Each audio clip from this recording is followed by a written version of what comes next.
Sir ये बताइए कि मेंस की टेस्ट सीरीज़ के लिए आप क्या कहेंगे? कैसे दिलाना चाहिए? कैसे एनालाइज़ करना चाहिए? और कैसे ये देखना चाहिए कि आपका मेंस एग्ज़ामिनेशन में भी वैसा ही रिफ्लेक्ट करे? सबसे पहले तो इसकी टाइमिंग की बात कर लेते हैं, कब दिलाना चाहिए।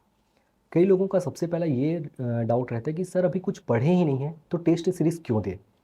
तो मेरा ये कहना है आप टेस्ट सीरीज़ जॉइन कर लीजिए। जैसे आप प्रिपरेशन के लिए आते हैं कोई भी कोचिंग में, तो सबसे पहले आप क्या कीजिएगा, टेस्ट सीरीज़ जॉइन कर लीजिएगा। ये बिल्कुल भी मत सोचिए कि मुझे ये सब्जेक्ट आता नहीं है।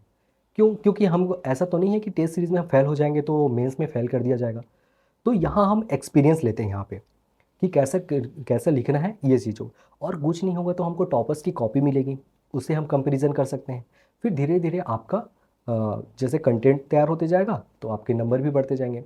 और ये बहुत सारा चीज़ों मैं सुनता हूँ कि सर टेस्ट में नंबर नहीं आ रहे हैं, तो नंबर नहीं आ रहे तो क्या किया जाए? तो मेरा तो सबसे पहले ये मानना है कि आप टेस्ट सीरीज़ जो जिस मेंटालिटी से दे रहे हैं वो गलत है। टेस्ट सीरीज़ कभी भी नंबर के लिए नहीं दिया जाता है। टेस्ट सीरीज़ केवल और केवल मैनेजमेंट के लिए दिया जाता है, टाइम मैनेजमेंट के लिए। और जो नए क्वेश्चन आते हैं, जो आउट ऑफ सिलेबस होते हैं, उसको किस तरह से हैंडल करना है, किस तरह से कामनेस होकर उसको हैंडल करें, ये चीज़ होता है ना? और इसी तरह से मैं बोलता हूँ कि सिंपल रखनी चाहिए। और टेस्ट सीरीज़ जो है वो जैसे ही मेंस आपका कंप्लीट होता है तो आप टेस्ट सीरीज़ ज्वाइन कर लीजिए।